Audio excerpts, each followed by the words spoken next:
Olá pessoal, bem-vindos ao Oráculo das Sombras.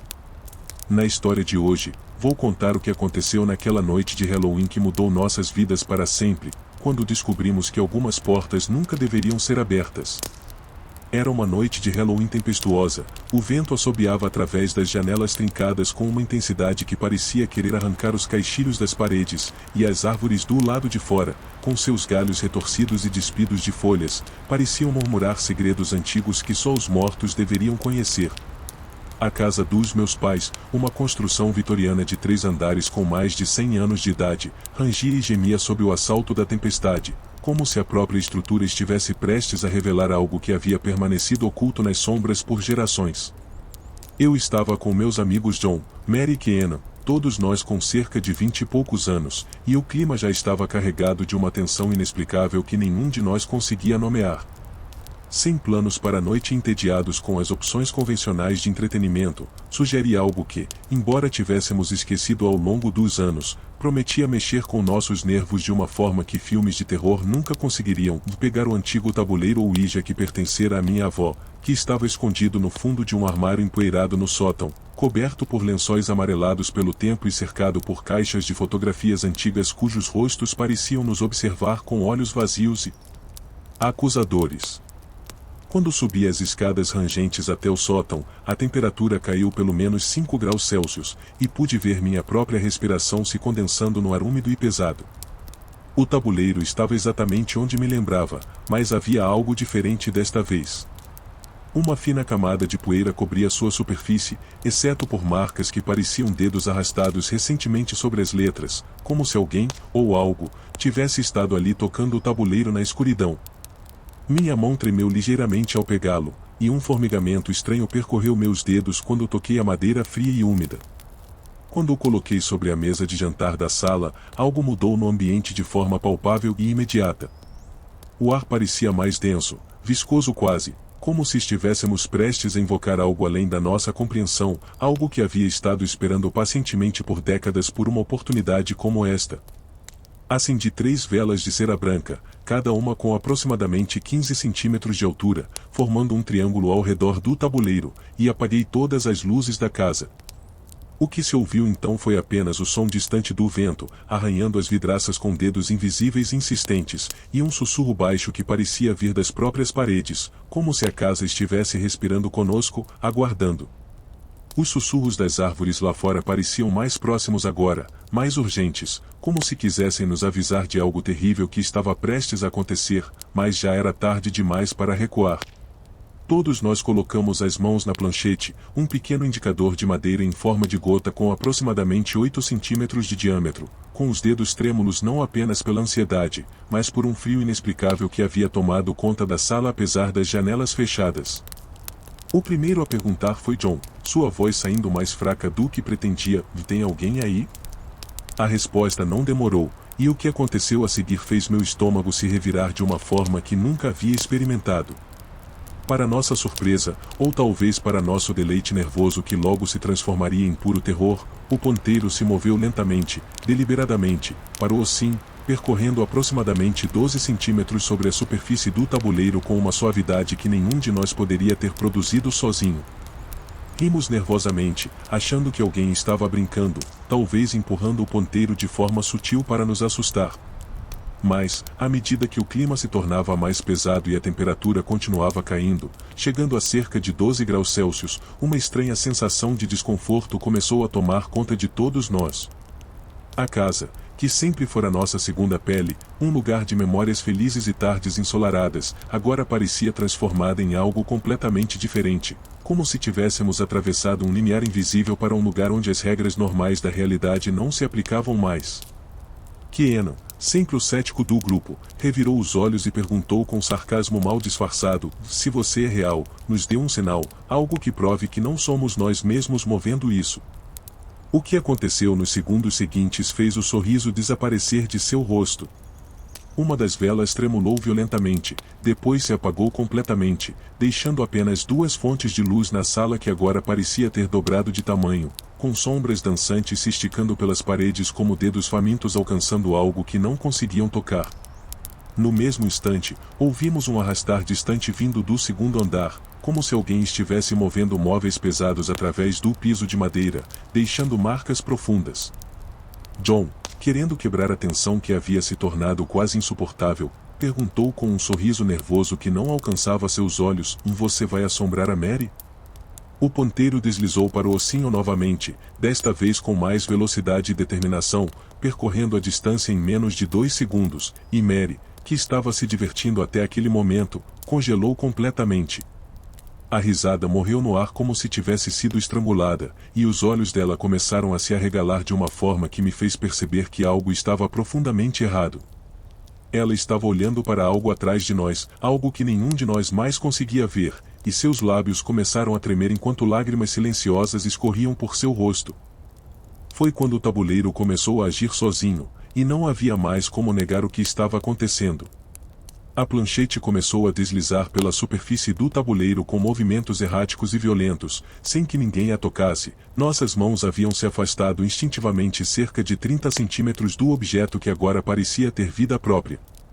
Lentamente, mas com uma precisão aterrorizante, letras começaram a se formar, uma após a outra, e meu coração começou a martelar no peito quando li a mensagem VSTOUDNTRODACASA. O ar, antes pesado de risos nervosos e palavras de incredulidade, agora parecia suspenso em um silêncio mortal e absoluto. Foi como se a própria casa tivesse absorvido o que acabará de ser dito, como se as paredes estivessem guardando aquelas palavras em seus poros antigos. Mas a mensagem não parou ali. O ponteiro continuou se movendo, mais rápido agora, quase frenético, VSAMPRESTIVE. Meu sangue gelou nas veias quando compreendi o significado completo daquelas palavras.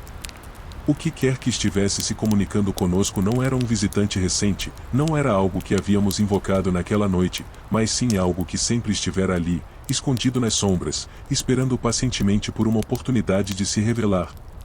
De repente, um barulho pesado e violento irrompeu vindo do andar de cima, como se alguém tivesse batido os pés com força, repetidamente, como um aviso ou talvez como passos de algo que não caminhava como um ser humano deveria caminhar. O som reverberou pelas paredes com uma intensidade que fez os quadros tremeram, e calculei que cada batida tinha força suficiente para fazer vibrar o piso em um raio de pelo menos 2 metros.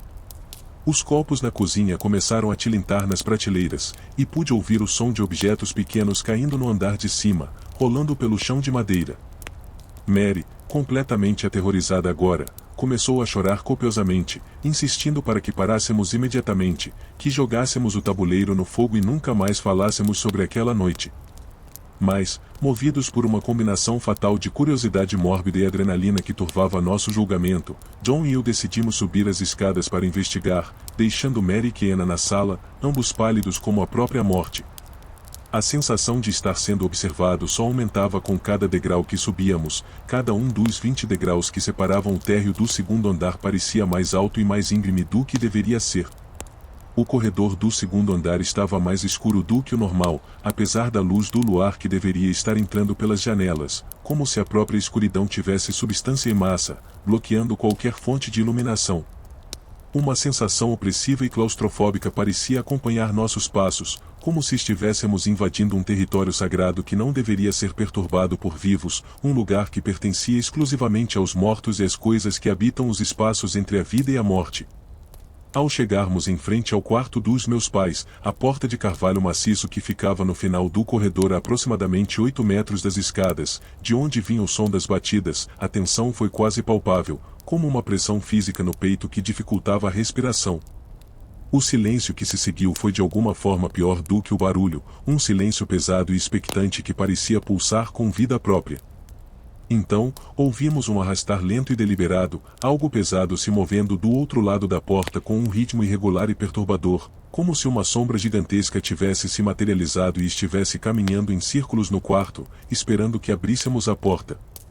Minha mão tremeu violentamente quando alcancei a maçaneta fria de metal, tão fria que parecia queimar minha pele, e por um momento pensei em recuar, em correr escadas abaixo e sair daquela casa para nunca mais voltar. Mas algo mais forte, talvez orgulho ou talvez a influência daquela presença, me fez girar a maçaneta e empurrar a porta lentamente. A escuridão do quarto parecia engolir a luz fraca do corredor que tentávamos levar conosco, como se fosse uma entidade viva que se alimentava de luz e esperança. Algo estava lá, no canto mais distante do quarto, algo alto e indefinido que parecia se destacar na penumbra não por ser mais claro, mas por ser de alguma forma mais escuro do que a própria escuridão ao redor, uma silhueta impossível que desafiava a lógica. A coisa tinha pelo menos 2,5 metros de altura, talvez mais, era difícil dizer com certeza na escuridão sufocante, e sua forma parecia mudar sutilmente sempre que tentávamos focar nela diretamente, como se não pudesse ou não quisesse ser completamente compreendida por olhos humanos.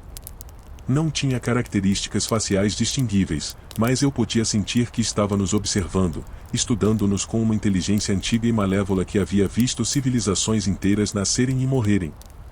A sensação de que aquilo não era humano, nunca havia sido humano e nunca poderia ser compreendido com conceitos humanos, era avassaladora e paralisante.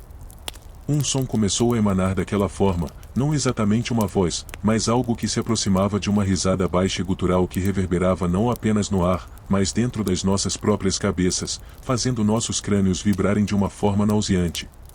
John começou a sangrar pelo nariz, pequenas gotas escarlates caindo no chão de madeira, e pude sentir uma dor aguda nas minhas têmporas.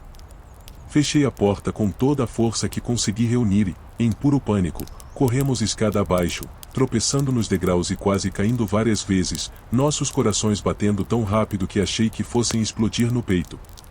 De volta à sala, sentamos em silêncio absoluto, todos os quatro agora reunidos novamente mas transformados pela experiência.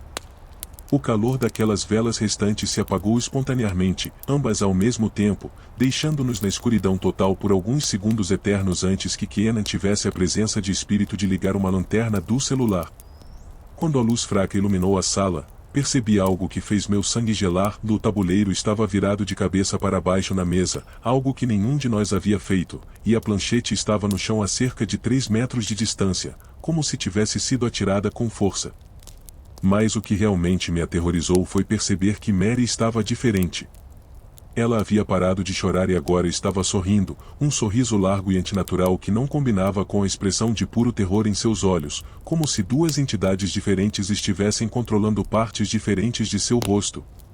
Quando falou, sua voz tinha uma qualidade estranha, ligeiramente distorcida, como se duas pessoas estivessem falando simultaneamente. Bella quer que vocês saibam que está feliz aqui. Ela diz que esta sempre foi sua casa, muito antes de ser sua. Kenan, demonstrando mais coragem do que eu achava que tinha, agarrou Mary pelos ombros e começou a sacudi-la gentilmente, chamando seu nome repetidamente.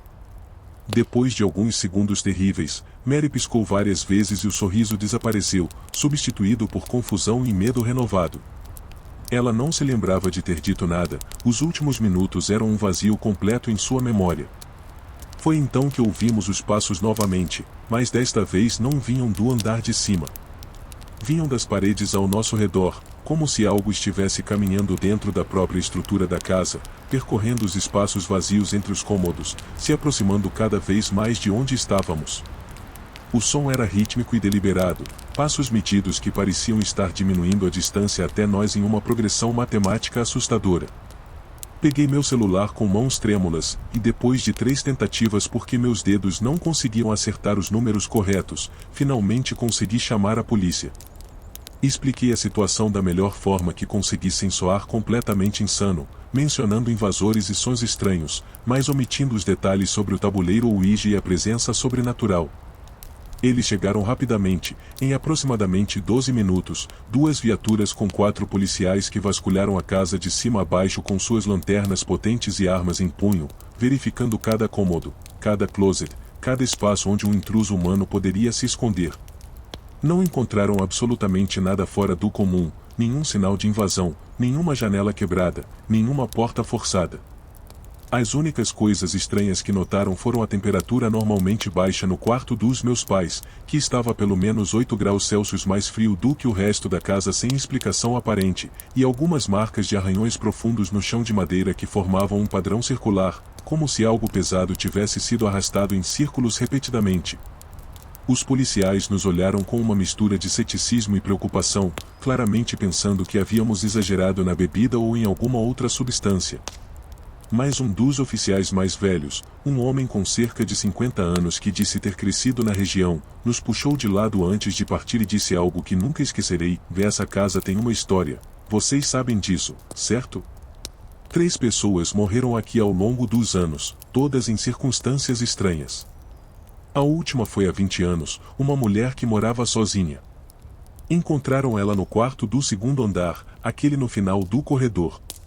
Dizem que ela estava sorrindo quando a encontraram, mas seus olhos estavam cheios de terror. Depois que a polícia partiu e o som de suas sirenes desapareceu na distância, ficamos sentados na sala até o amanhecer, nenhum de nós ousando fechar os olhos ou se separar do grupo. A cada hora que passava, pequenos eventos inexplicáveis continuavam acontecendo, portas que se abriam sozinhas a cerca de 30 graus, como se alguém estivesse apenas espiando, a temperatura flutuando violentamente entre 10 e 18 graus Celsius sem razão aparente, e aquela sensação persistente e opressiva de estar sendo observado por olhos invisíveis que nunca piscavam. Quando os primeiros raios de sol finalmente começaram a entrar pelas janelas às 6h47 da manhã, foi como se um feitiço tivesse sido quebrado. A temperatura normalizou imediatamente, subindo para os 21 graus Celsius normais, a sensação de presença desapareceu, e a casa voltou a parecer apenas uma casa velha e não uma prisão para algo antigo e malévolo. Depois daquela noite, eu joguei o tabuleiro fora, queimando-o completamente em uma fogueira no quintal junto com a planchete, certificando-me de que não sobrasse nada além de cinzas que espalhei em terreno consagrado a aproximadamente 5 quilômetros de distância.